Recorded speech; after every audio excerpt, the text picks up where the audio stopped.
Howdy folks, Jamboriki here. So, who is Astro Boy, you may be wondering? Well, he's sort of the Mickey Mouse of Japan. That's how famous he is over there. Also known as Atom, or the Mighty Atom in Japan, he was created by Osamu Tezuka, a renowned manga artist. Astro started off as a sidekick character in the weekly shonen series Captain Atom, and was later given his own spin-off. The success of Astro Boy led to a live-action TV series and 3 different anime TV shows, each one made in different decades. In 2009, America rebooted the franchise with a CGI feature-length film. Astro Boy is an American CGI animated science fiction adventure. In the world of Metro City, a society that floats over the decaying, polluted surface of Earth, a busy scientist called Dr. Tenma is having trouble finding time for his son Toby.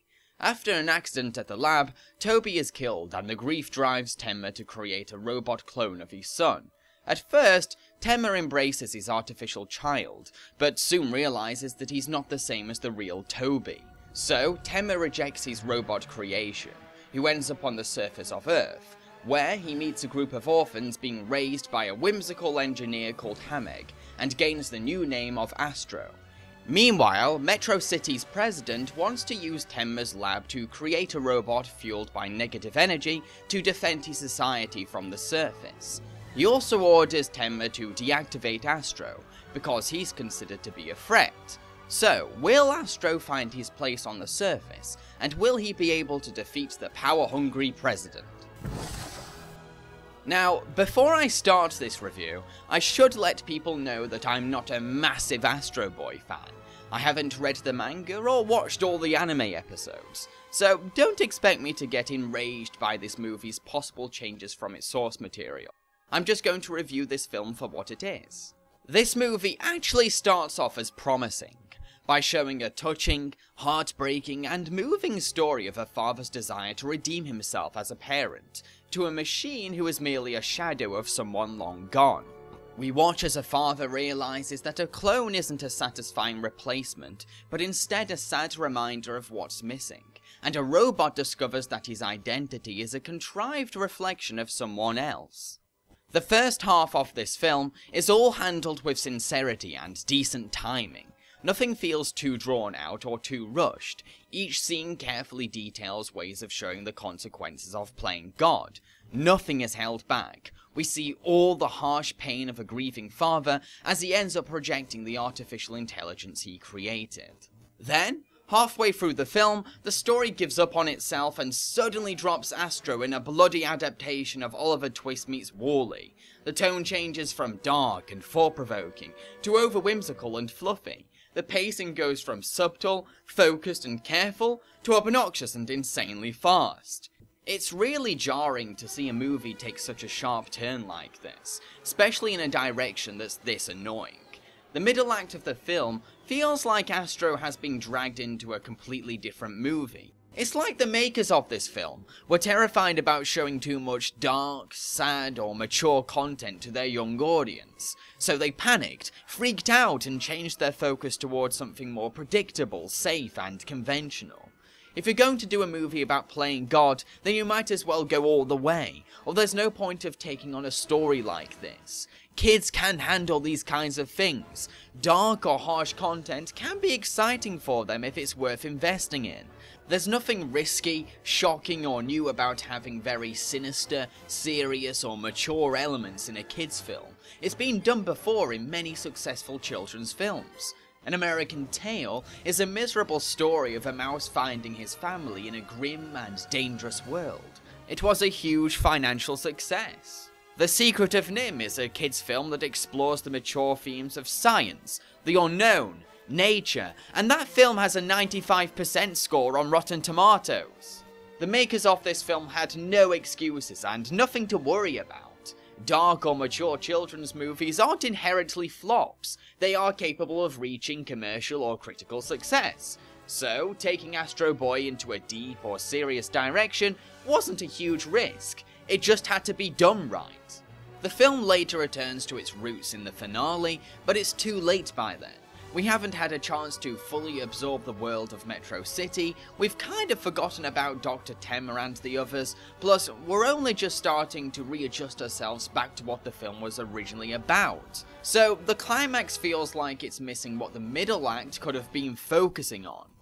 However, despite what's missing from the finale, I can't deny that the third act has a very thought-provoking scene. I can't give it away because then I'll end up revealing spoilers, but let's just say that it's a very powerful moment that made me think, hang on, this is what the second act could have been all about. This movie had the potential to be something very smart. And don't give me that, it's just a kids movie crap, because that's basically saying that children aren't dignified or intelligent enough to deserve anything more than stupid, oversimplified crap to keep them quiet for an hour. I believe that children deserve more. Film has the power to ignite curiosity, to fuel an imagination, and drive a young audience to learn about science, language, communication, ethics, and much more. It's not hard to achieve these things. You just have to tell your story in an understandable and engaging way. It's not rocket science. Even the first part of this movie manages to do it. Why can't the rest? One compliment I can give to this film is that it is often capable of giving laugh-out-loud jokes now and again. There are some pretty funny moments, like this little gag where a robot dog tries to reveal Astro's identity to the orphans. Hey, what's the matter, boy? Oh.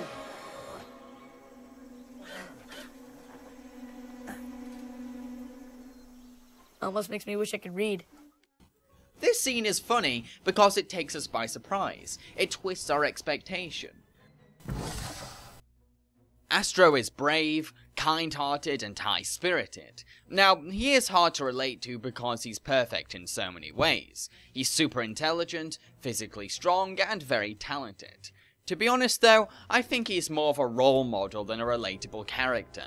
He's a sympathetic, caring, and soulful boy who has a strong passion for justice. These are good values to inspire the film's audience, so I can't really complain. Sure, Astro may be hard to identify with because of his lack of flaws, but at least he's a positive influence. Dr. Temmer is a complicated man. He's impulsive and reckless. He also doesn't believe that robots should be treated as equals, yet he relies on a robot to replace his human son, which leads to obvious problems. However, he is a decent man deep down. He wants good things for his son, but his commitment to his military-funded laboratory makes things difficult. Now, we've seen this character before in films like Hook and Liar Liar, but what makes the situation interesting is that his son becomes artificial, which causes internal problems for Temmer and forces him to question whether robots can be on the same level as humans. This goes beyond a Hollywood cliché and taps into themes of robot existence and man's relationship with machine. It's a shame that the film gives up on these potential philosophical ideas in favour of a different movie altogether. Dr. Elefun is a wise, kind-hearted and thoughtful scientist. He's practical, sensible, and acts as the film's moral compass. When Temmer rejects Astro, Elefun is the one who does his best to comfort Astro and inspire him to find his destiny. Unlike Temmer, Elefun respects robots, so he's compassionate enough to feel sympathetic towards Astro's existence, feelings, and well-being. It's good to have a character like Elefun to be the voice of reason, to contrast against Temmer's reckless impulsion. He's a comforting presence that plays a role of responsibility amongst the hasty and feckless adults around him.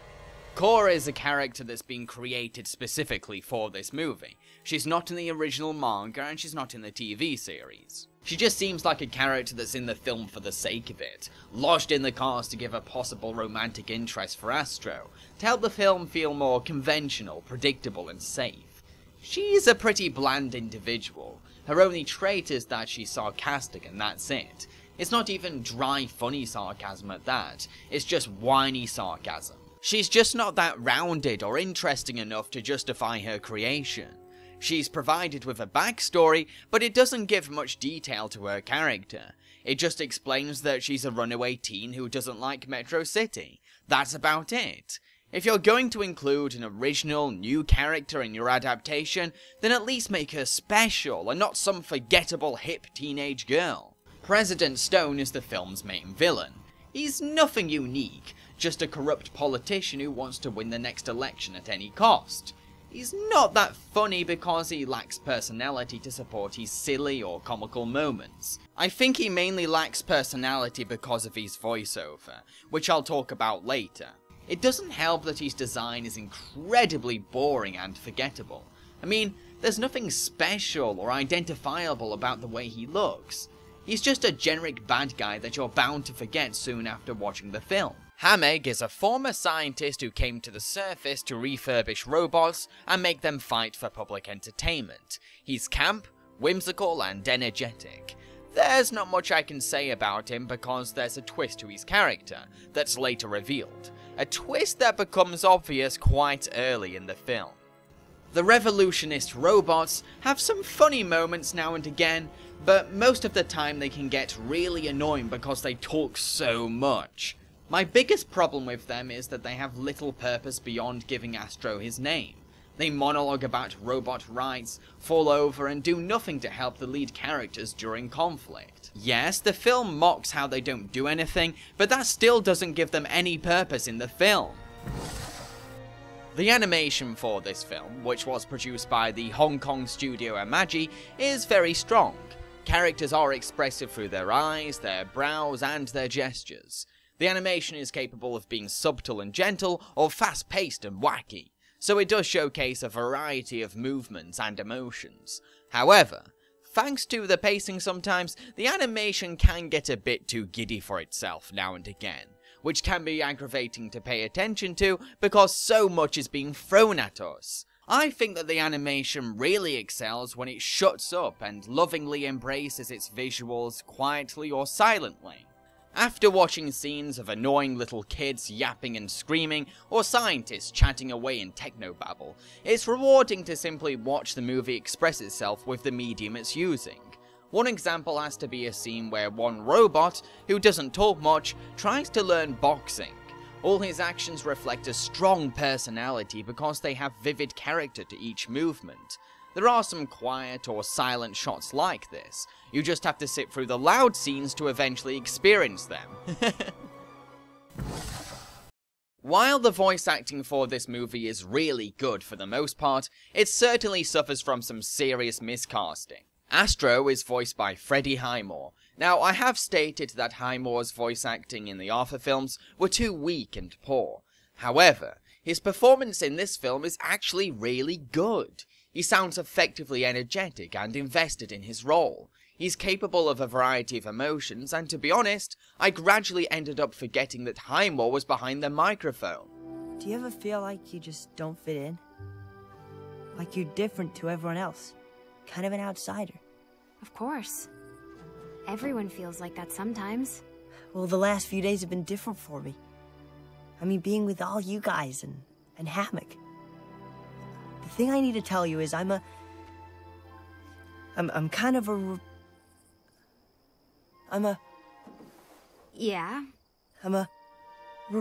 really starting to like it here with you.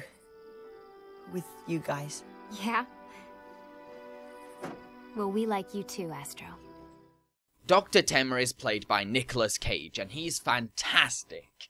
Cage really does have a talent for voice acting. He sounds really human and organic in his role. There's so much soul and emotion in his delivery. It's a solid performance that reflects the voice of a grieving father full of regret and sadness. Tenma? What's wrong? I think I made a terrible mistake. I thought he would be like Toby. But he's not. He's strange. He's very strange. Strange? Strange how? He's brilliant, as Toby was, but different. Well, you can't expect him to be a carbon copy. Give him time, Tenma. You don't understand. He was meant to replace Toby. But every time I look at him, it just reminds me that Toby is gone. Dr. Elephone is voiced by Bill Nighy, and he is one of the casting problems. Don't get me wrong, Nighy is a great actor, but he is completely out of his game in this film. There's little emotion or investment in his reading, and he doesn't sound like a wise old scientist. He just sounds like Bill Nighy, and that's distracting. He hasn't eaten or slept for days. I know. He's gone crazy, hasn't he? If you lose your son like that, and you don't go crazy, you're not a human being.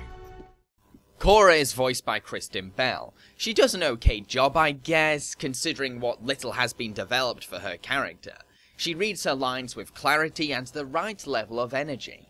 I'm from Metro City. Metro City? Can you believe it, guys? He's from Metro City and he's actually talking to me. Are you feeling okay? Oh my gosh, he talked to me twice. Well, this is definitely going in my diary as the most exciting day of my life. Okay, I get it. You don't like people from Metro City. President Stone is voiced by Donald Sutherland, and he is another actor in the film that seems miscast. Really miscast. Sutherland's voice doesn't suit the character of a wormy and vile politician. His voice is too soft and delicate for a villain. Because his voice doesn't fit, it takes away potential personality. Something feels missing. I look at this guy and expect him to sound like Mayor Quimby or the head of Richard Nixon. You know, like a corrupt politician. Are you ready to blow me away today, Tenma? To make my hair stand up? To knock my socks off? Yes, yes. You know what? I think that Nighy and Sutherland should have swapped places. Think about it. Nighy's distinct cheeky charisma would have been perfect for an egomanic president, and Sutherland's tender, experienced voice would have been great for Dr. Elephant. What was the casting director smoking? Little Britain's Matt Lucas voices the revolutionist robot's leader. He sounds just as annoying and obnoxious as one of his sketch show characters, so I didn't care that much for his performance. Nice. The likes of him enslave our kind. We need to make an example of Hammock. We want to do something so horrible, so frightening, so shocking, that the humans will be forced to free all robots. Nathan Lane plays Hammock, and to be honest, he's the best casting for the film. I look at his character and feel like Lane's voice is perfect for him. It fits so well. Hammock has a peculiar appearance, so Lane's distinct campy voice really suits the design. I don't enslave robots. I love robots. They're our friends, and we rely on them for our daily bread. The original music for this film was composed by John Ottman, a man who has a wide experience in scoring for superhero movies, which is a perfect background for someone who needs to score an Astro Boy film. It's a decent score that's capable of being cheery and playful for whimsical scenes, sensitive and sincere for sentimental moments, and gloriously epic during action set pieces or majestic sequences. There are many tracks that manage to use a variety of styles to create suitable pieces to accompany specific scenes. It's a really good effort that does an excellent job of supporting the visuals. To conclude, Astro Boy has a promising start full of strong drama and unashamed dark content, but then it gives up on itself in favour of becoming a conventional and safe movie, weakened down by predictable Hollywood cliches and obnoxious pacing. This could have been a mature, intelligent and fresh kids movie, but it didn't want to be. It was too afraid of making kids think and wonder. However, I have seen a lot worse robot movies.